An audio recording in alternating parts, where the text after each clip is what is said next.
Jesus is very consistent. Sabi ni Jesus, if you want to be great in the kingdom of God, learn to be the servant of all. There's nothing wrong with being great, but the way to be great is not to lord over people. Gawin mo to, gawin mo yan. I'm great. Hindi po. It's about service. Sabihin natin lahat, service. We are in part 2 of our message last week. And last week, the title of the message is Single or Married in Christ. Sabihin nga natin. Ayan. So whether single or married ka, you will profit from this message. Alright? Marami kayo matutunan. Nakala ko nga mas magpo-focus sa married. But you know, I heard from someone na yung single niyang pamangkin, ang daming natatanggap. So sabi ko, talaga palang for single din, no? So I thought only the married will learn from this, but ang dami rin daw natutunan nung single. Sabi pa nga niya, mas pa daw sa kanya kaysa sa parents niya na kasama din niya. Okay? So, single or married in Christ. Now, we have to understand that we are all designed to have relationships. Whether single ka, may mga relationships ka, di ba? My friends, di ba? And then, also to your parents. But, pag married ka, of course, more on nakafocus sa iyong asawa. And, yan po ang totoo sa atin. Designed talaga tayo. Yan ang disenyo natin to be in a community, to be with friends, to be in a relationship. But, most important of all relationship ay ang relationship natin with God. Amen po ba? Kapag nakaangkla po ang relationship natin sa ating Panginoong Jesus, when we have a relationship with Jesus Christ, guess what? You have a relationship with God the Father, you have a relationship with the Holy Spirit, and of course, yung relationship nyo po na asawa o sa kaibigan ay magiging maganda rin po. Bakit? You will overflow with the love of Jesus, with the care of Jesus, na binigay sa iyo una, and then you're going to give it to others. So, importante po ang ating relationship with our Lord Jesus Christ. It's a good foundation for every relationship, no? So, kung hindi ka pa or wala ka pang relationship with Jesus, mamaya po, pag-isipan nyo mabuti yan, and you can receive Him today. Alright? So, at the end of the service, we will go to that. So, just as a review, last week we learned that we are complete in Christ. Sabihin nga natin, I am complete in Christ. So, ang kakumpletuhan natin, hindi kung may asawa o wala. Kompleto ka na basta may Kristo ka. Amen po ba? And then, we find true happiness in Christ Jesus. Mahirap po na hanapin nyo ang happiness nyo sa asawa nyo. Kawawang asawa dahil hindi mo maibibigay ang kaligayahan na gusto niya. Yung talagang todo happiness. Minsan nga kasama mo yung asawa mo, bored na bored ako. O bakit nababoard ka pa? Kasama mo na asawa mo. Kasi nga, ang true happiness, hindi nahahanap sa asawa lang. Kawawang asawa, pag dyan mo hinanap ang lahat ng kaligayahan, di ba? Or happiness. So, in Christ, we find true happiness. Okay? And then we also learn that we are free in Christ. We are free whether you're married or single, no? Tayo pinalaya na ni Kristo sa ating kasalanan. Yun pong pinaka-importanting bagay. Kasalanan, kamatayan, maging sa sakit at karamdaman. Hindi mo kailangang manatiling may sakit. Hindi mo kailangang manatiling in poverty. Why? Because Jesus Christ has set us free. Ito po ang maganda nating foundation. If you know this, no matter what happens in life, maski may problema ka, pwede ka pa rin magsaya, pwede ka pa rin lumakad as a free man, no? And strong man because you have Christ in you. Okay? So today, ang i-emphasize naman natin is, we are deeply loved by God. Sabi mo nga, I am deeply loved by God. Another one is, we are deeply cared for by God. Sabi nga natin, I am deeply cared for by God. At yan po ay pinatunayan niya na sa krus ng Kalbaryo. Kung wala siyang pakialam sa atin, di pinabayaan niya na sana tayo. Pero hindi. Siya po ay nagkatawang tao, namatay sa krus ng Kalbaryo. Inako ang ating mga kasalanan dahil gano'n na lang ang pag-ibig niya sa atin. Amen? And hindi po totoo na hindi niya pinapansin yung ating mga needs. Actually, He provides for all our needs. Hindi lang nakikita ng ating mata minsan at, hindi natin nakikita diretso galing sa Kanya, but He uses people, He uses situations kung saan your needs are cared for. Alright? And pag meron po mga bagay na hindi maganda na nangyayari sa inyo, tatandaan niyo po, hindi yan galing kay Lord. Amen po ba? Only good and perfect things or perfect gifts come from the Father above. Hindi po galing kay Lord ang mga masasamang bagay, ang problema, ang sakit at karamdaman. Amen?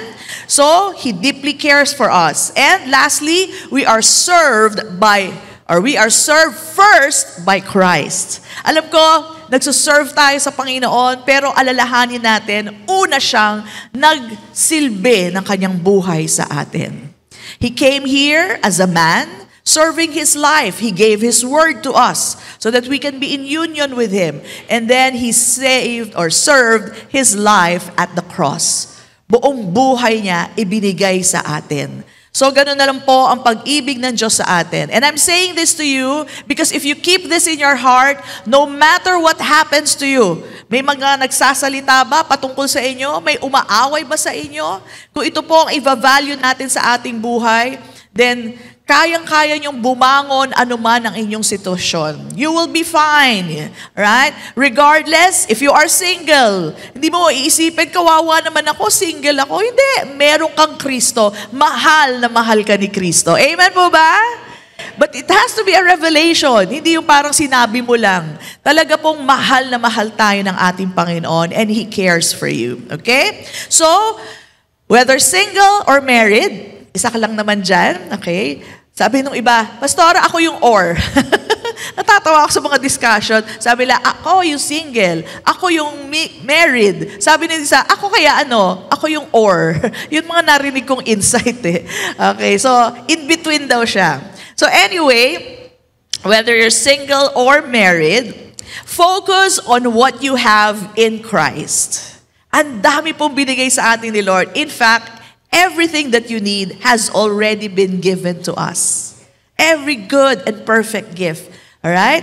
And kung doon po tayo nakafocus sa binigay ni Kristo, tayo po, we will always be satisfied. Kung doon po tayo nakatingin. Don't focus on what you don't have. Amen po ba? Mahirap mag-focus doon sa wala. Ang hirap nun. Diba? At pag yun ang fino-focus mo, bakit wala ako dito? Bakit wala ako niyan? Talaga pong sasama ang loob nyo. Okay? Yun lang ang, hindi mo mahanap yung susi mo, di ba? Ang sakit na sa ulo, bakit di ko makita yung susi, di ba? Lalo na yung mga bagay na wala sa buhay nyo. Ang dami namang binigay ng ating Panginoon sa atin. Okay? Nanonood nga ako ng isang reel. Nakita ko doon si Bello, si Victoria Bello at yung kanyang asawa. At tinatanong sila nung isang tao doon, sabi, ano pong car ang dala nyo? Sabi ni Bello, Rolls Royce, yung white. Sabi niya ganyan. So hindi niya alam, kinukunan sila. Sabi ko, wow, Rolls Royce. Sabi ko, ang ganda naman na naka Rolls Royce. Okay. Pero hindi ko naman sinabing, Lord, ba't ako walang Rolls Royce? Bakit sila lang ang may Rolls Royce? Diba? Sasama ang loob mo at hindi mo mapansin, meron ka naman sasakyan eh. Bakit iniisip mo yung wala ka? Amen po ba? Huwag tayong iyak kay Lord, Lord, bakit sila lang may bilyones? Ba't ako wala? Okay? Hindi mo kailangan umiyak sa ganyan, Panginoon. Meron namang probisyon ang Panginoon sa inyo. Amen po ba? Kaya pag finocus nyo yung mga wala sa inyo, talagang malulungkot kayo. Pero meron naman kayo eh. Meron nga isang nanay nagsabi sa akin, ay nako, sabi niya ganon, hindi nga ako blessed sa asawa ko, pero blessed na blessed ako sa mga anak ko. Mahal na mahal ako ng mga anak ko. Kaya masaya siya, maski hindi siya blessed sa asawa niya. Amen po ba? If you focus on the right things, do some provision sa inyo, then you will always be happy. You can always thank God because you have something to thank for. Sabihin mo ulit sa katabi mo, you are complete in Christ. Ayan. And we are deeply loved. Right? Kaya kompleto na tayo kay Kristo. Si Kristo pa lang, kompleto na, sobra-sobra pa. Amen po ba? Kaya hindi mo na sasabihin, buti pa sila, may nagmamahal sa kanila. Di ba? Kasi mayroong mga ganun eh. Ito sasabihin ko sa iyo, mahal na mahal ka ng ating Panginoon. At hindi yan just a cliche, yung basta masabi lang. Hindi po, yan po talagang katotohanan. Mahal na mahal ka ng ating Panginoon. Amen? Pag alam mo ang pag-ibig sa'yo ng Diyos and the way He deeply cares for you, hindi mo na kailangang sabihin, buti pa sila. Pagbukas nila ng cellphone, meron nagsasabing, good morning, kumain ka na. Di ba? Ito sasabihin ko sa iyo, buksan nyo ang Bible nyo bago kayo magbukas ng cellphone. At doon, napakadaming unread messages ni Lord. Napakadami, hindi mo pa nga nababasa eh. Basahin mo na makita mo kung gaano kakamahal ng ating Panginoon. Amen? So, allow the Lord to love you more. The more you get to know Jesus and what He has done for you, the more you will realize how loved you are. Amen. May kausap ba ako? Okay, sabihin mo ulit sa katabi mo, you are complete in Christ. Sabihin mo ulit sa katabi mo, you are deeply loved by God. Kaya all the love, all the care, and the sweetness that you need in this life, na kay Kristo na. So, hindi ka kulang, alright? Hindi ka kulang dahil wala kang asawa o wala kang boyfriend or girlfriend. Kompleto ka na sa Panginoon. Pag-ibig lang niya, satisfied ka na. Alam niyo, nung may asawa pa ako, nung nandito pa si Pastor Mike, sometimes I talk to him, meron ako mga hinaing, so kinakwento ko sa kanya, ganyan.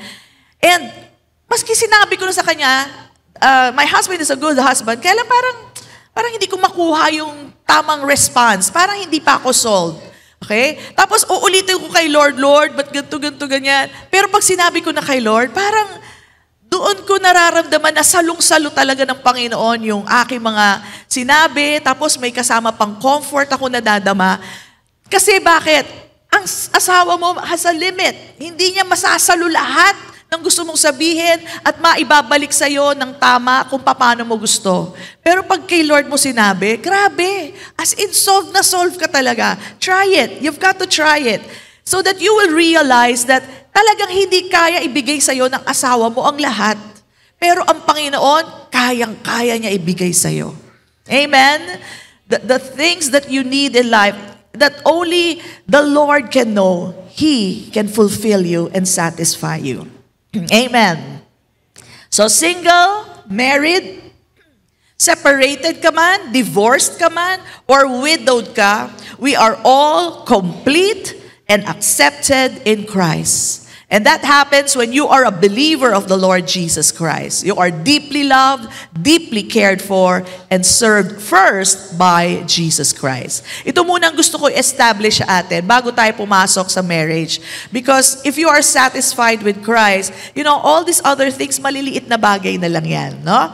And bonus na lang po na tayo po yung tinuturuan ni Lord kung paano i-deal yung mga iba't ibang bagay. The reason for this is because Christ paid for our sins, so we are accepted in Christ. Yun po ang katotohanan. Kaya tayo tinanggap na ni Kristo. Alright? And this is good news for us so that we can reign victorious in life, in our marriage, in our being single. You can reign victorious basta kasama mo ang Panginoon. Okay? Maski separated ka or widowed ka, kaya mo pa rin bumangon. You can reign in life through the one, Jesus Christ. Amen? Praise God. So, let's now go into the marriage portion. Pero kailangan establish yun sa inyo. Okay? So, in the Spirit, it just takes you and Jesus and you, alright? And masasatisfy ka na in your soul. Now, in marriage, sinabi ko sa inyo, it takes two to make marriage work. Kaya maganda po, sinasama niyo asawa niyo para marinig niya po ito. No? Ang hirap minsan ikinukwento mo, pero iba yung dating sa kanya. So, in marriage, it takes two to make marriage work. Bakit po? It's a partnership. Para pong pakpak yan, sabi ko nga. Hindi pwede si Mr. mahal na mahal si Mrs. Si Mrs. naman, walang respeto.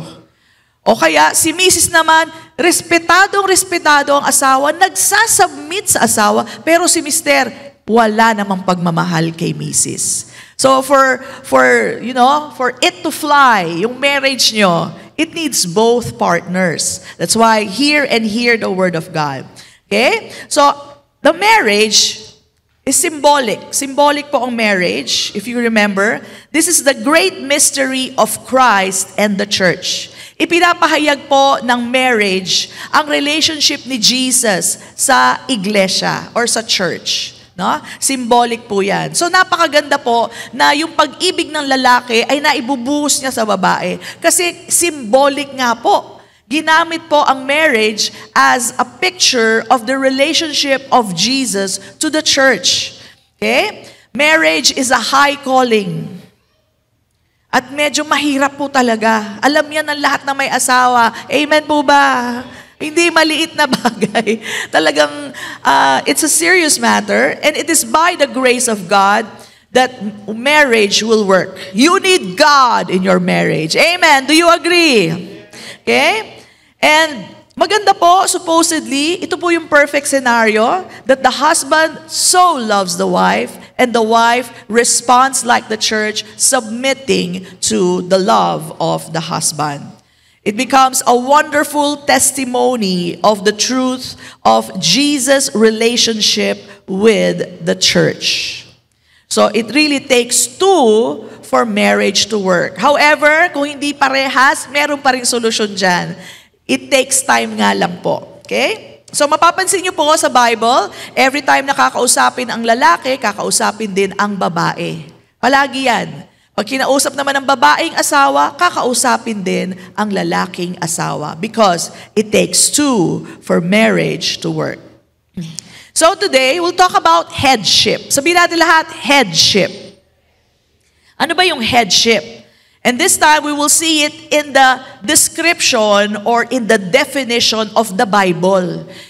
Kasi pag hindi natin ito kinuha based on the Bible, papasok tayo sa definition ng mundo. Which actually, yun na nga po ang ginagawa ng mga mag-asawa ngayon. Because they don't understand headship. Okay? So, what does that mean? Let's go to Ephesians 5:22-25. It says here, wives, submit to your own husbands as to the Lord, gaya ng pag-submit mo sa Panginoon. Bakit? For the husband is the head of the wife, as also, or gaya ng Christ is the head of the church. So ang pattern po natin ng pagiging head ng lalaki ay si Kristo. Kung paano siya naging head to the church, dapat ang lalaki din, ganun din ang headship or ang definition ng kanyang pagiging head to the wife. Sabihin natin lahat, head of the wife. Dito pa lang may i-correct na tayo.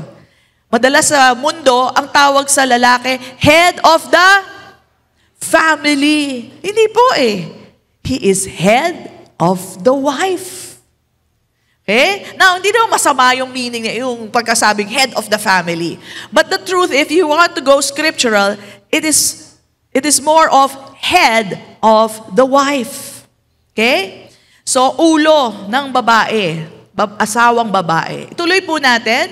And He is the Savior of the body. Not only is Christ the head of the church, He is the Savior, tagapagligtas ng katawan ng church. Therefore, just as the church is subject to Christ, so let the wives be to their own husbands in everything. Sa lahat ng bagay, mag-submit sa asawang lalaki. Okay? That, ang sabi dito, he might sanctify and cleanse her with the washing of water by the word. So it's so important to understand that itong headship na ito is not about dominance or control.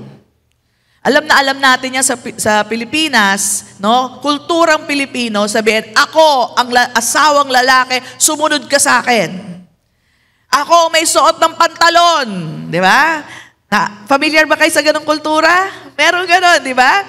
So, parang ang ini-impose doon ay dominance or ako ang in charge dito. Ako ang masusunod. Okay? So being the head based on Christ is the exact opposite. Magugulat po kayo because the headship of Jesus is about a loving leadership. Sabihin natin lahat, a loving leadership. Leader pero with love. Loving leadership and servitude. Ibig sabihin ng pagsisilbi. Yun po ang ibig sabihin ng pagiging head. Pagsisilbi ng kanyang buhay. Mirroring Christ's love for the church. So again, if you're going to base it in the Word of God, opposite po ng sa mundo. Sa mundo, ako ang asawang lalaki, ako ang masusunod dito.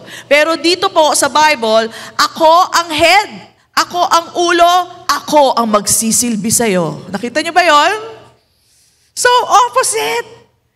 Akala ng iba, ako ang puno dito, sumunod ka sa akin.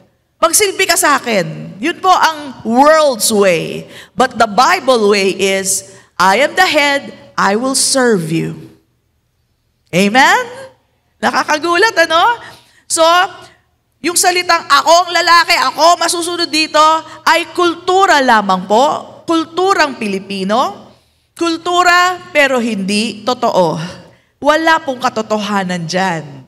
Kasi iba po ang ibig sabihin ng being the head. Okay? Headship has to be based on Christ's headship. Otherwise, we will see it in the corporate sense or in the corporate world. Kung saan, ako ang boss mo, ikaw sumunod ka sa akin. Ako ang master, ikaw ang slave. Ako ang bisor dito, sumunod ka sa sasabihin ko. Binabayaran lang kita. Okay? Ganun po ang dating. But Jesus is very consistent.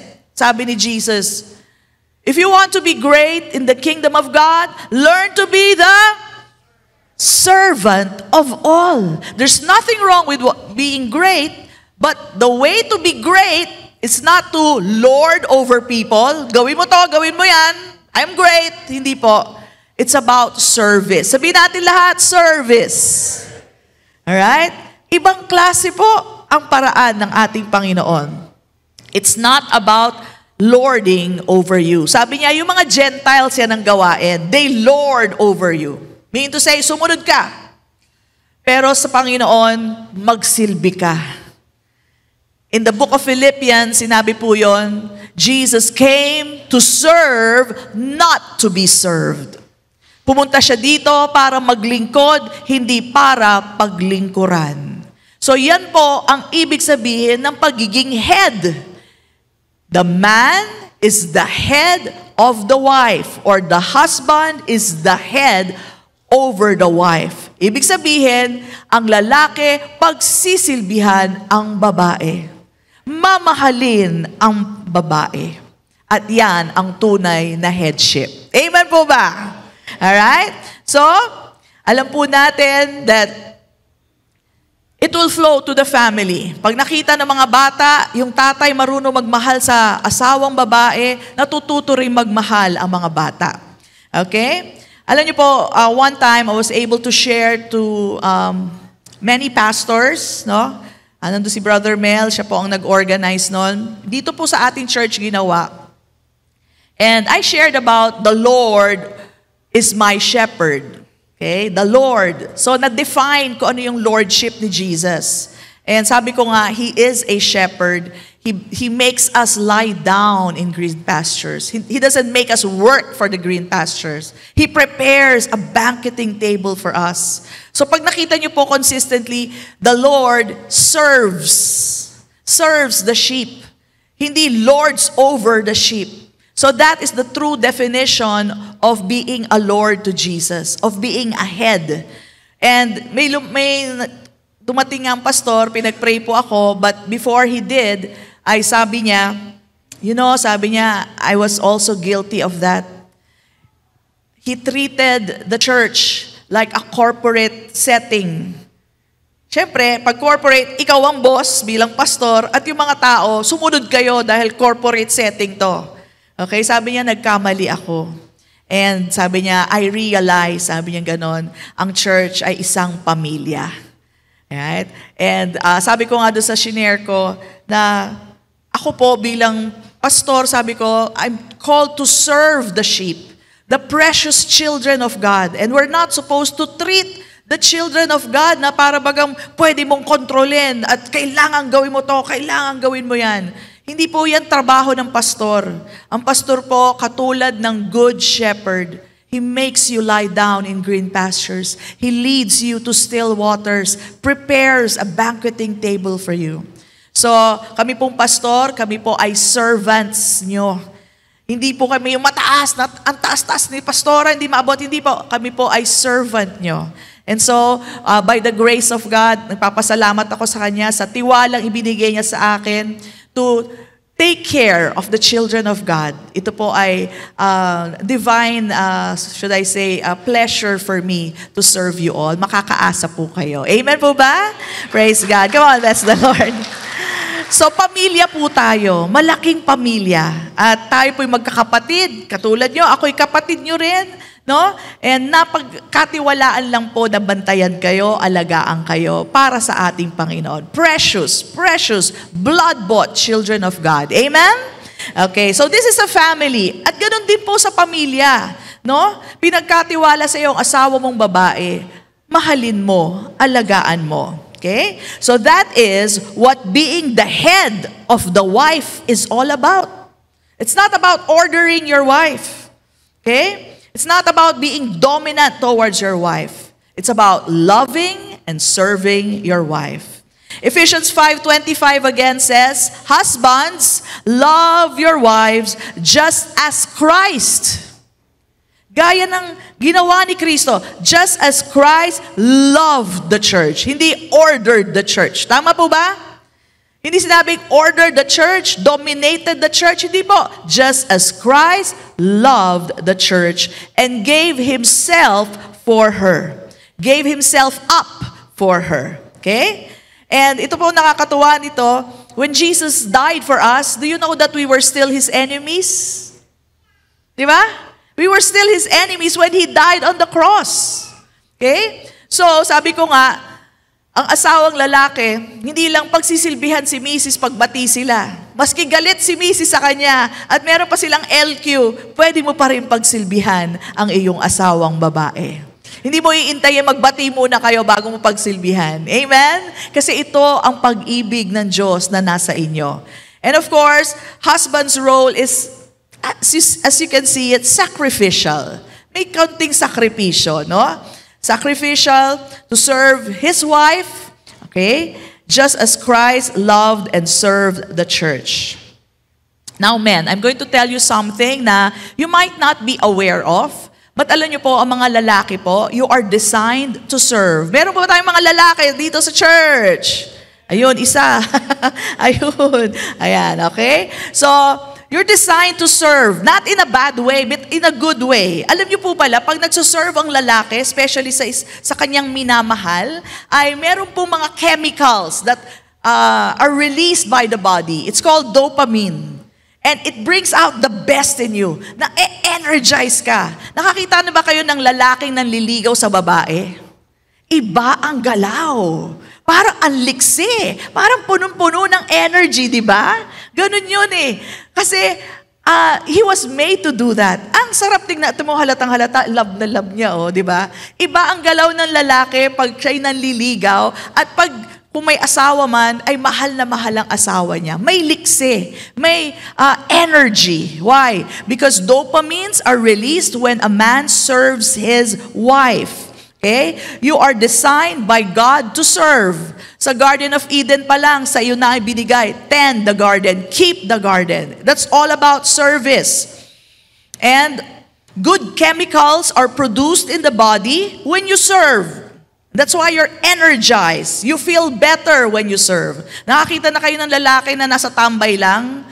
Yung nakatambay lang sa kanto, parang walang buhay. Wala silang buhay kasi you know, the dopamines are not released. Pero yung masiglang lalaki, nagsisilbi. Alam nyo, ibang-ibang itsura po nila. Okay? So, ang totoo po, yan po ang totoo sa mga lalaki. Kaya lang, Sorry to say, hindi naman lahat ito, meron lang ibang lalaki, pinatulog yung mga chemicals na yon sa katawan nila. Okay? Pinatulog. Kumbaga parang lying dormant, hindi nare-release. Sayang po, because you can be your best when you are that.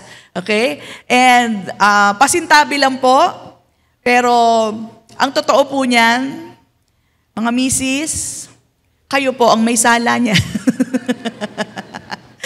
Okay? Meron kasing mga bata, especially mga lalaki, okay, na pinalaki ng magulang nila na binaybi, hindi lumabas ang tunay na pagiging lalaki. Tatandaan niyo to, mga nanay. You are not just raising a boy or a man. You are raising someone who is going to be the head over his wife. You have to prepare your children to be head of their wife. Kaya, lalo na kung may anak kayong lalaki. And I know you might not get it perfect. Ako rin po, ganon. But, there is grace for all of us. Pero mga nanay, wag nating i-baby si junior o yung lalaki, kundi hindi sila matututong magsilbi. Okay? May sasabihin ako sa inyo, huwag kayong magagalit. Sabihin nyo, promise, pastora, hindi ako magagalit. Sige, isa pa, promise, pastora, hindi ako magagalit. Dahil nga minsan, ng mga nanay, madapalan ng konti yung anak niya. Naku, abalang-abala na. Naku, yung anak ko nadapa. Sabi ng tatay, hayaan mo siya masaktan para alam niya yan. Bagal-tagal tayo sa asawang lalaki. Ano ka ba? Parang wala kang pakialam. So, tutulungan yung anak. So, yung training ng tatay na isasantabi. Tapos lumambot yung bata. Bakit? Konting pawis po na si nanay, powder si nanay, may bimpo na sa likod yung bata. Lumaki yung bata, malambot. Kaya mga babae ngayon, naghahanap, asa na ba mga lalaki? Ang lalambot. Hindi na train, hindi marunong magserbisyo. Okay? Sinasabi ko, hindi to lahat meron lang ibang lalaki. Sabi mo sa katabi mo lalaki, hindi ikaw yun. Okay. So promise, huwag kayong magagalit sa akin. Ulit, sabihin nyo, promise, pastora. Yung iba, hindi sinasabi. Sabihin nyo muna. Hindi ko sasabihin. Sabihin mo, promise, pastora, hindi ako magagalit. Sasabihin ko lang itong word na to para tumimo sa inyong isipan. Huwag sa puso, sa isipan lang. Okay? Huwag niyo pong spoilin ang inyong anak na lalaki. You're training him up. Ito na, sasabihin ko na. Huwag niyo pong gawing engot ang inyong anak. Nagiging engot po kapag lahat ng dapa pinupunasan nyo at pinagagalitan nyo yung asawa nyong lalaki dahil sinabi, hayaan mo yan, hayaan mo madumihan. Ikaw naman, punas ka ng punas ng pawis, pulbo ka ng pulbo. Okay, ito kukwento ko sa inyo totoo to, totoong-totoo dahil kilala ko po to. Wala sa church. Sabi ba naman sa akin, nakita ko naghihimay. Sabi ko, para kanina, para doon sa anak ko. Yung anak niya, mahigit pa sa 20. Sabi ko, hanggang ngayon, ikaw pa rin nagtatanggal ng tinik ng... Oo, kasi natitinik siya Tapos may hipon. Aba, siya pa nagtatanggal ng ulo, tsaka yung buntot. Sabi ko, ano ka ba? Bigay mo sa anak mo, paano matututo yan? Natitinik Sabi ko, paano matututo yan? Sabi niya, nasanay kasi. Sabi ko, sinong nagsanay? Ikaw. Siya rin na nagsanay. Binaby yung anak niya. 20 plus na, 25, I think 26. Hanggang ngayon, yung nanay pa rin naghihimay ng isda niya. Sa tingin nyo, pag naghanap ng asawa yon, ano nga hanapin niya? Aba, yung marunong di maghimay para sa kanya. Sabi ko nga sa kanya, alam mo ba, mahihirapan yung anak mo maghanap ng asawa? Dahil hindi lahat ng babae maghihimay para sa kanya. Tama? So, itong mga pinalaki ng ganito, sorry naman, kasalanan nyo yung mga nanay Pinatawad na kayo ni Lord. Magbago na kayo. Pero meron po mga nanay, masyadong binaby ang anak. Kaya naghahanap yung mga babae, saan na ba ang mga lalaki ngayon? Hindi na marunong magbukas ng pinto, hindi na marunong magsilbi. When they are supposed to serve their wife. So are we grooming boys to remain as boys? Or should we be grooming them according to the word as head over their wife? Amen. So, mga nanay, alam na po natin, huwag po nating gawing baby. Ayoko na sabihin yung word. Sorry for the word, pero yun po ang ginagawa natin pag hindi natin tinuturuan ng ating mga anak. Sa amin po kasi, nangyari din yan. Kasi naman kami, lagi kami may helper sa bahay. Kaya walang nauutusan. Okay, di nag-utos ngayon ako dahil wala yung katulong namin. Aba, inuutusan ko lang maglabas ng trash, yung basura, ilabas mo dun sa may basurahan. Parang hirap na hirap siya sa buhay niya. Ano ba itong gagawin ko? Sabi ko, maglalabas ka lang ng basura. Hindi niya alam, parang hindi niya maisip maglalabas siya ng basura. Ganun po ang nangyayari pag hindi po natin na-train. Tapos mag-aasawa, o kamusta naman? Paano yun? Dalawa lang sila, sino maglalabas ng basura? Yung asawang babae.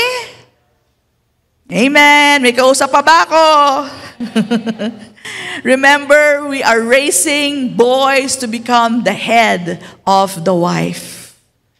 So, palitan na po natin ang ating pag-deal sa ating mga anak, especially ng lalaki. Ang mga babae kasi, sa totoo lang, napaka-independent kasi ng mga babae. Yung mga babae kong anak, napaka-independent, di ako kailangan. Pero yung mga boy, yung anak ko naman boy, napaka-sweet naman. Yan lang ang nagkikis sa akin. Pero yung mga babae ko, ayan.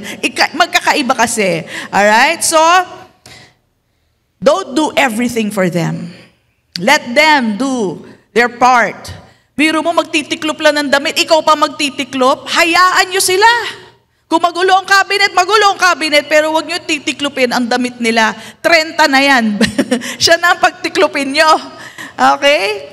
So, this happens, and I've met a lot of male now that, ginawa ng nanay nila ang lahat para sa kanila.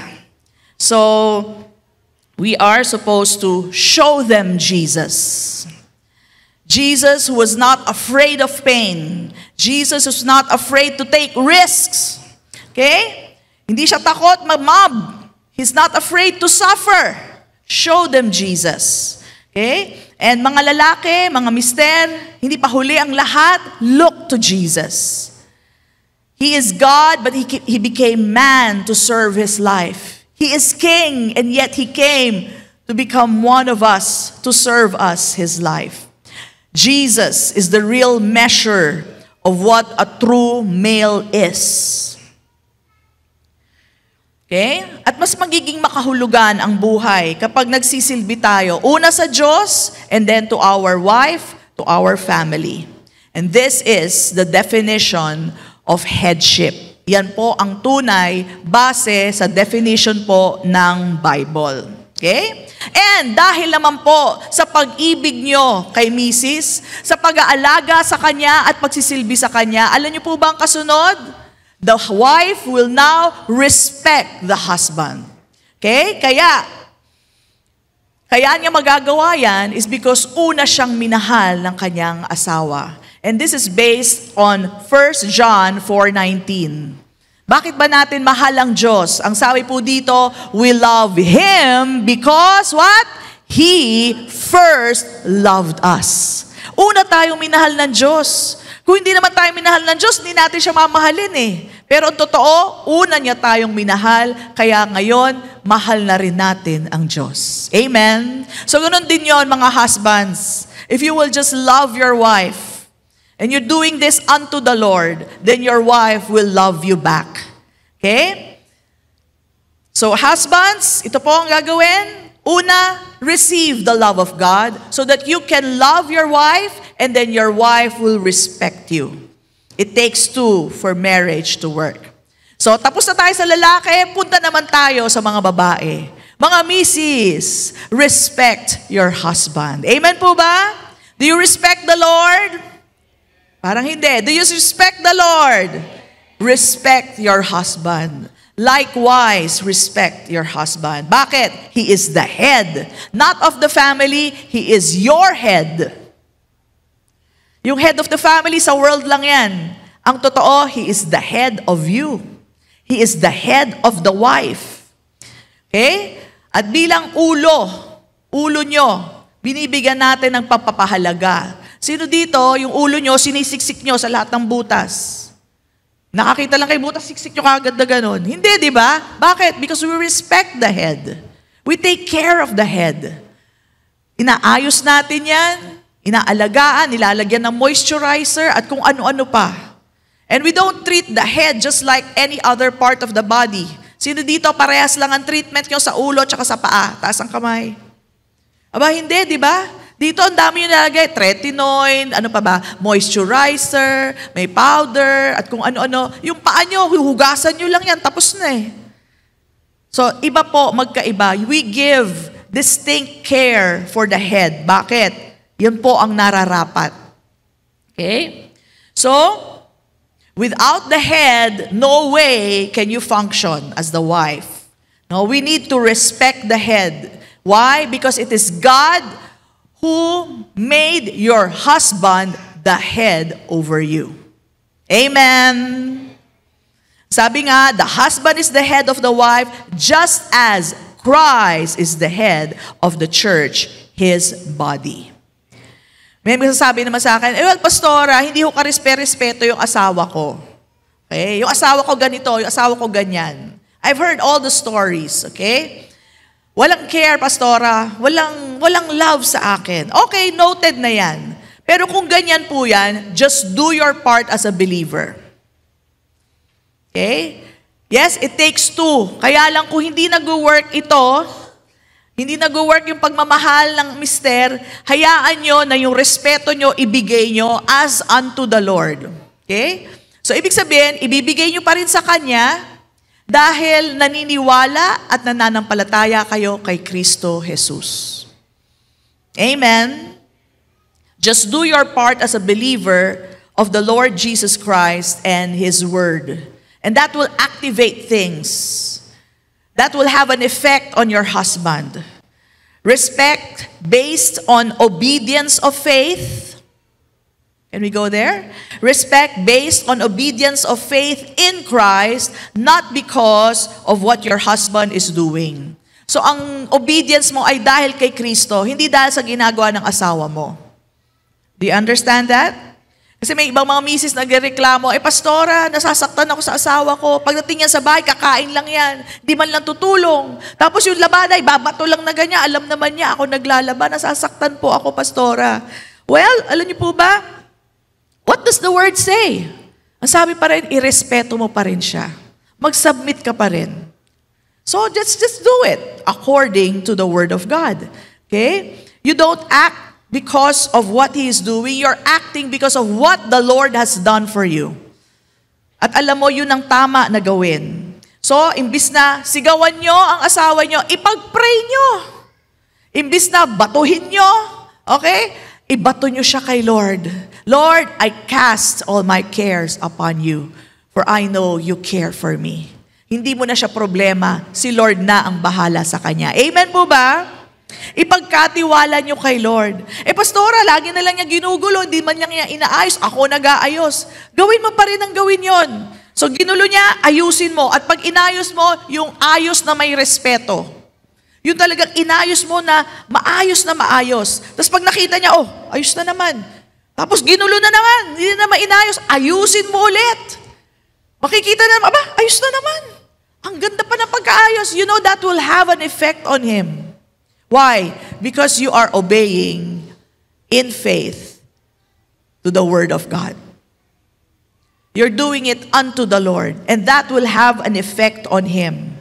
Okay? Marirealize din niya, ba't ko nga ba ito ginugulo? Lagi namang ayos. Laging inaayos ng asawa ko.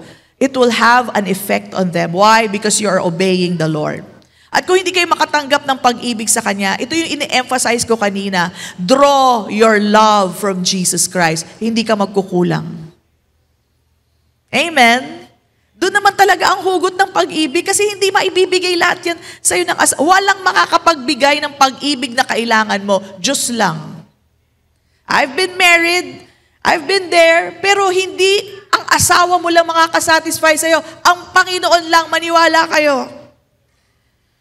Only God can give you your deepest needs and your deepest satisfaction. Sa Diyos lamang po talaga. Kaya huwag nyo ibubuhos at ihuhugutin lahat sa asawa nyo. Kawawang asawa talaga yan. Pero kung kay Lord kayo magdodraw ng love, ng care that you need, alright, you will be satisfied, you will be content, and you'll be able to minister to your husband or to your wife. Mga husbands, draw the respect and the honor that is given to you by God. Kung hindi binibigay ng asawang babae, sa Panginoon ka tumingin. He honors you. Di ba sabi nga, the husband loves the wife just as Christ loves the church. Biruin mo, hinalintulan ka sa Panginoon. The parallelism is you, husband, and Jesus. That's the honor He gives you. So draw from that. Doon ka tumingin. Ganito pala tingin sa akin ng Panginoon. Para ako si Jesus sa asawa ko. Do your part, husband and wife. Okay? Trust the Word of God, not on how you feel. Ang feelings po natin is opposite faith. The way you feel is not faith. Kasi ang feelings mo, nagfa-fluctuate. Minsan galit ka, minsan natutuwa ka. Okay? The way you feel is not faith. Faith is not based, can we have that? Faith is not based on feelings. Faith is based fully on the Word of God and on Jesus Christ. Faith is not based on what your husband is doing, but on what Jesus Christ has done for you. Ano ba ang ginawa ni Kristo para sa iyo? Minahal ka ni Kristo. Inaalagaan ka ni Kristo. Siya ang provision mo. Siya ang pwede mong takbuhan pag may kailangan ka. Amen? So fully trust in the Lord, not on how you feel, dahil magkakontra po talaga yan. Okay? And then focus on who you are in Christ Jesus. Sabi mo nga ulit, I am deeply loved by God. I am deeply cared for by God. Christ served His life first to me. Okay? So doon po tayo huhugot, kundi kakapusin ka talaga. Okay, let's go to 1 Peter chapter 3, 1-5. And para sa mga misis po ito, mga misis, 5 scriptural ways to be submissive to your husband. At naka-sandwich style po ito. Tingnan niyo po, wives, sabi dito, likewise, be submissive to your own husbands. Tatandaan niyo to mga misis, kay husband lang tayo magsasubmit. Okay? That even if some do not obey the word, hindi sila tumutulong sa bahay, hindi ka minamahal, hindi ka pinagsiservisyohan, ang sabi dito, that even if some do not obey the word, they, number 1, without a word, hindi ka kailangan magsalita, hindi mo kailangan sermonan, hindi kailangan magdakdak, without a word, may be won by the conduct of their wives. Makikita ang iyong pag-uugali. Anong klaseng pag-uugali? When they observe, number 2, your chaste conduct. Sabihin natin lahat, chaste conduct. Ano yung chaste conduct? Chaste simply means good conduct. Pag nakita nila yung behavior mo, ang bait. Ang init na ng ulo ko, pero ang bait pa rin niya. Okay? Pure conduct. At sabi pa dito, accompanied by fear. Yung fear na po yun is respect or reverence. Sabi dito, do not let your adornment be merely outward. Sa mundo po ay ganon. No? Para ma-win ko siya, magpapaganda ko. Sabi nga dito, arranging of the hair, wearing gold, or putting on fine apparel. Rather, ito daw, let it be with the incorruptible beauty. Sabihin natin lahat, incorruptible beauty. Ito po ang beauty na hindi nabubulok. Ano po yon? Number 3, can we go there? Gentle and quiet spirit. This is very opposite to the way the world does it. Lahat po external, pero ito internal. A gentle and quiet spirit. So, ibig sabihin hindi tayo kailangang salita ng salita. Nobody enjoys nagging. Sino dito nag-e-enjoy kayo pag may nagnanag sa inyo? Wala, di ba? Bata, matanda, walang nag-e-enjoy. So, ito na sasabihin ko sa inyo, nagging does not work. It does not work. Okay? Pero paano ba tayo nagkakaroon ng gentle and quiet spirit? Pag pinagkatiwala mo na kay Lord, Lord, kayo na bahala dyan. Matatahimik ka na. Amen po ba? That's how you get a gentle and quiet spirit. Okay? And pag sinabi kong gentle and quiet, wag naman po yung silent treatment. Iba po yung silent treatment na gawain ng marami. Sabi nung asawang lalaki, nagluto ka na ba? Sabi nung babae, nagsaing ka na ba? Okay? Silent treatment. Nang igigil na yung lalaki sa'yo. Nakakagigil yung silent treatment, parang walang kausap, di ba? Tinatahimikan lang. Hindi po yan ang ibig sabihin ng gentle and quiet spirit. Ibig sabihin, sasagot ka pa rin, ito yung adobo. Pero gentle ka lang. Okay? Quiet ka lang. Bakit? Kasi nagtitiwala ka na kay Lord. Yun po ibig sabihin nun. Okay? Now, pag sinabi ko rin quiet, hindi ibig sabihin, quiet ka, hindi ka nagsasalita, pero yung kaldero tsaka yung pinggan, ang ingay. Dog, dog, dog. Tapos lumabas ka ng kwarto, baga! Ang ingay ng bahay nyo, wala naman nag-uusap. Dapat po maski pinto, dahan-dahan lang. Okay? The more maging careful kayo. Kasi nga may tension, no? Gentle and quiet spirit. Bakit? Because it rests in the Lord. Amen po ba? Okay. So, ang sabi dito, hindi pa tapos yung verse. Sabi, gentle and quiet spirit, which is very precious in the sight of God. Kaya yung ginagawa mong yon, yes, ginagawa mo sa asawa mo, pero ginagawa mo because it is very precious to the sight of God. Natutuwa pala si Lord na tahimik ka lang at nagtitiwala ka lang sa Kanya. Hindi ka daldal ng daldal, dakdak ka ng dakdak, di ba? Nakakairita na yon at hindi pa galing sa Kanya. Ang gentle and quiet spirit po ay galing sa Panginoon. Ang ungentle and unquiet spirit, hindi galing sa Panginoon. Okay? But gentle and quiet spirit is very, hindi lang precious, very precious in the sight of God. At ang sabi dito, for in this manner, in former times, the holy women. Sabihin natin lahat, holy women. Holy ka na ba? Yes, you've been made holy by God. Alright? So check na yan sa inyo. Ibig sabihin, ito po ay tried and tested na and it works. Ginawa na to noon pa man at nag-work. Tahimik lang sila.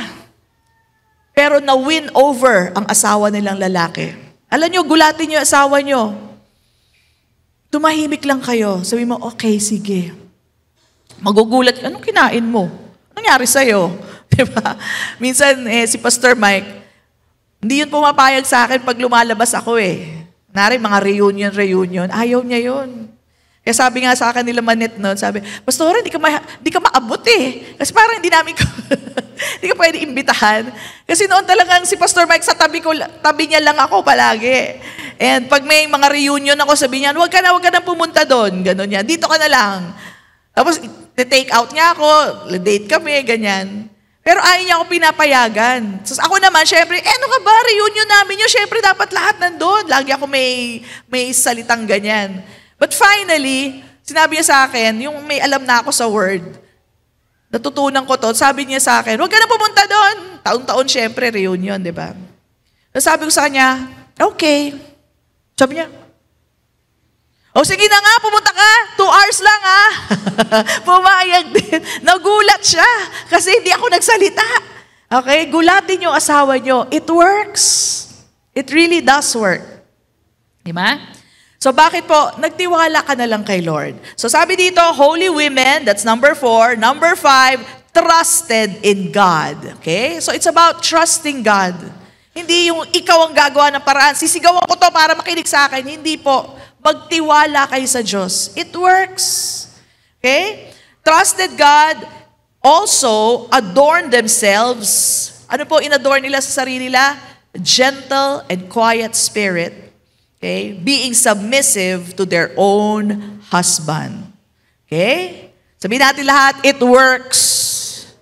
Ayan, gulatin mo ang asawa mo, manahimik ka. Huwag kang lumaban, okay? Now, this is tried and tested. Huwag po tayo maniwala sa maraming vlogger na kung ano sinasabi. Diba? Yung minsan kasi ako ano tinuturo. May napanood ako, isang artista, sabi niya, ay kasi ganito yung asawa ko, ganito, kinuwento niya na yung dirty laundry nila. Diba? So, you know, that's disrespect din po. So wag po natin ikukwento na sa iba yung mga pinagdadaanan yung mag-asawa, di ba? Kasi nalalaman pa ng iba. Mas maganda sa inyong dalawa na lang. Ayan. Maski po sa kamag-anak, wag niyo na po ikwento kasi minsan bati na kayo mag-asawa. Yung mga kamag-anak niyo, hindi alam na nagbati kayo. Kaya ang tingin sa asawa mo, masama pa rin. Di ba? So keep it between you because this is between husband and wife. And this is respecting your husband or your wife. Okay? So, are we learning?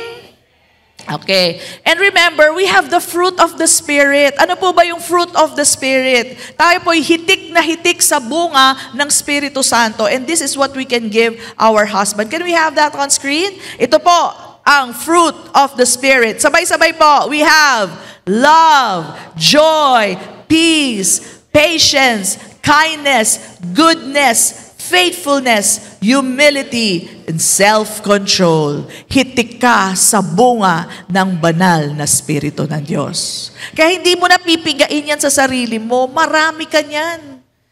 Yan po ay nag-uumapaw sa buhay natin. Just acknowledge that you have it at sa oras na kailangan mo ibigay ang love, lalabas yung love. Sa oras na kailangan mo ilabas ang patience, lalabas po ang patience. But you have to know it.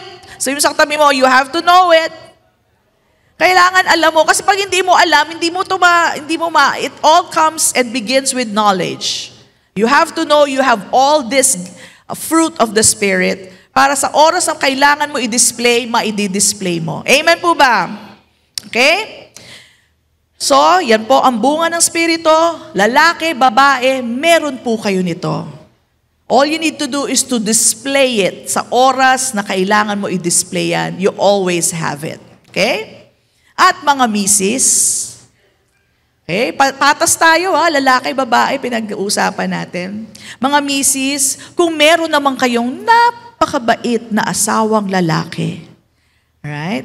Huwag naman nating abusuhin. Meron kasi mga babae, ang bait-bait kasi ng asawang lalaki. Meron po ganyan. Naniniwala ako dyan kasi yung asawa ko napakabait eh. Okay? So, yes, may mga kwento na ang lalaki ay ganito, ganyan-ganyan. Pero hindi po yan pangmaramihan o panglahatan. Huwag nyo naman lalahatin. May mga lalaking napakabait. Sila naglalaba. Si Pastor May, pag nasa ibang lugar kami, siya naglalaba, hindi ako. Siya nagluluto, hindi ako. Ang bait ng asawa ko talaga. Sabi niya, Ma, okay, pagluluto kita, excited na excited yun. Makikita niya, kilala yan ng staff eh. Pinagluluto niya rin yung staff. Oh, gato. Mas maingay yan pag nagluluto kasi excited siya. Tapos pagpapatingin niya sa akin, lalagay pa niya yan sa magandang plato. O, pagsisilbihan ako ganyan. Oh, Ma, tikman mo. Dali, tikman mo. Iniintay pa ako. Iniintay pa yung nguya ko eh. Okay? Tapos sabihin ko, masarap. Huwag ka magkakamali magsabi, hindi masarap. Hindi, ang sarap ng pag-ibig mo, Nax. Lusot no? Hindi, masarap. Masarap magluto si Pastor Mike. And lagi nga niya pinagluluto ang staff. May nama na nga si Brother Mel. Ano ba nakuha mo? Lengua, kare-kare. Ayan. Mga ganun luluto niya. Lengua, kare-kare. Ako, sayang din na-meet ni Sister Vicky. Ang galing magluto ni Pastor Mike. At andun po yung energy niya, nandun yung liksi niya pag pinagsisilbihan niya ako. Pag nasa ibang lugar kami, kasi sa bahay may helper kami, kaya hindi siya naglalaba. Pero pag nasa ibang lugar kami, Ma, akin na yung labada mo, maglalaba na ako. Ganyan po siya. So may mga lalaki talagang, ang babait talaga. Sobrang sipag sa pamilya.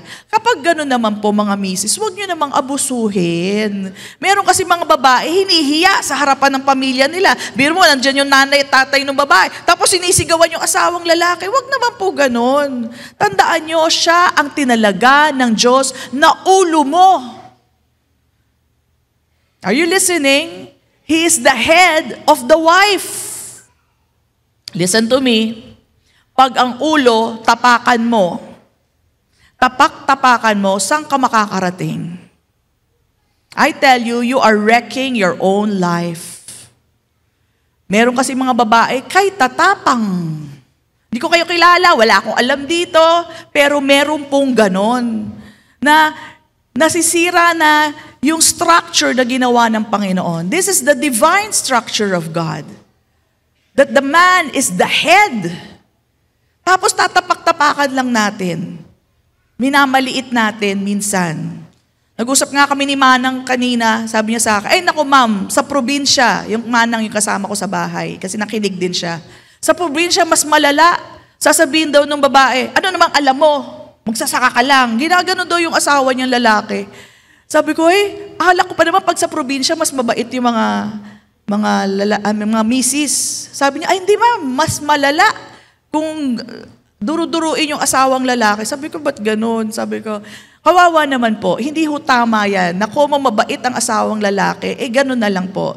You are not recognizing the headship that God has put into place. Therefore, you are wrecking your own life, even your family. Listen to this verse, Proverbs 14:1. Brother Bob, malapit na tayo. The wise woman, marami naman pong wise woman, amen? The wise woman builds her house. Maraming mga tahanan na buo dahil sa mga babae. Pero, ang sabi dito, but the foolish pulls it down with her hands. Okay? So yung babae mismo ang sisira pag hindi nyo nirespeto ang ulo na ibinigay ng ating Panginoon. Sinabi din sa Proverbs 27:15, a continual dripping, tulo ng tulo, on a very rainy day. Parang typhoon yan, tuloy-tuloy ang ulan. And a contentious woman are alike. Biro mo, tinulad kayo sa bagyo. Alam niyo naman na nagawa ng bagyo. Diba? Nakakasalanta ng gamit, ng mga properties. Para ka daw ganon?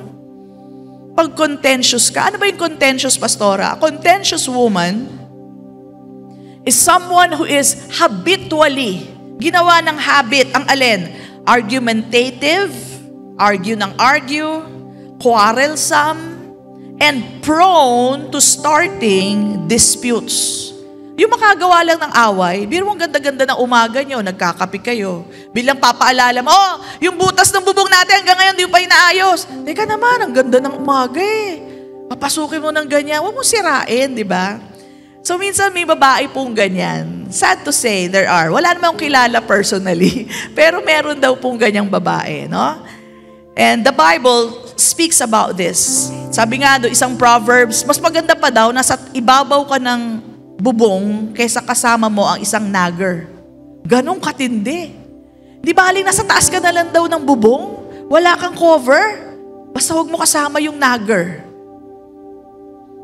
See the harm that you are doing to your family. Nag ng nag, complain ng complain. And that is not the way the Lord arranged us or structured us. The man is to love the wife, and the wife is to respect and submit to the husband. A gentle and quiet spirit is what we should have. Kasi meron na tayong banal na spirito sa ating puso, sa ating buhay. And when you do this, you know what happens to your husband?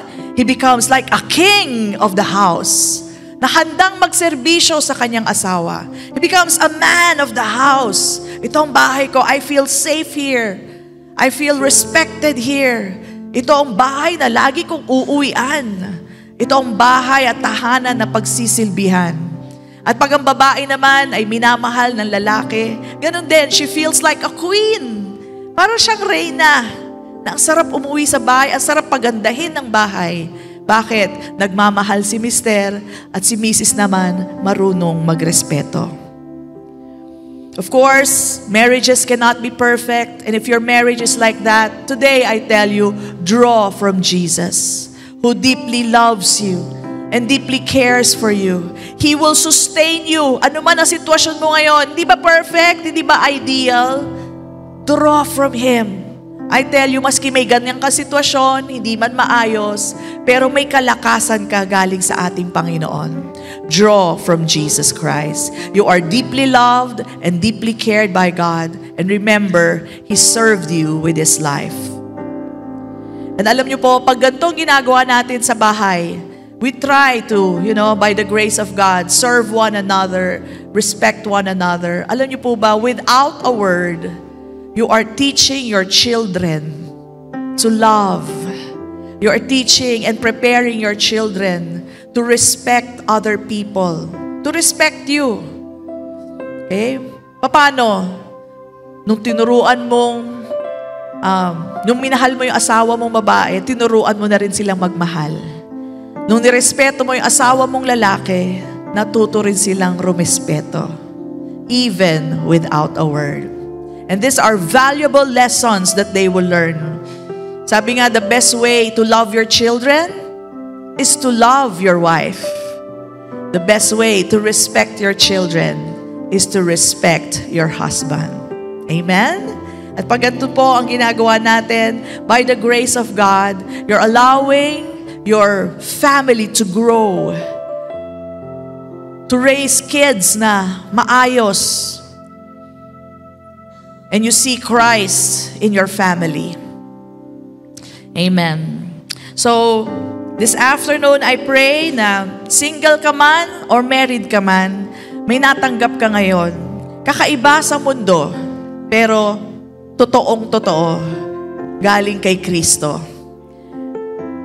Let's love one another and respect one another. This is the will of God for us. Amen po ba? May natutunan po ba tayo? Amen. Palakpakan po natin ang Panginoon. Thank you, Lord Jesus. So that's the way it is. Hindi man natin ma-perfect overnight. It takes time for us to train, renew our minds, pero may pag-asa.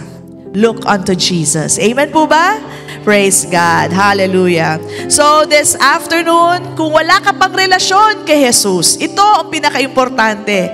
Kasi may asawa ka man o single, pero pag wala kang relationship kay Jesus, yun po ang hindi magandang sitwasyon. Talong-talo ka dyan. So the Lord invites you. Let Him come into your heart. Ang sabi, sino man ang tumanggap kay Kristo ay magiging or magkakaroon ng karapatan maging anak ng Diyos. If you are a first-timer and you have never received Jesus into your life today, gawin nyo na po ito. Hindi mo alam, baka bukas, dumating na siya.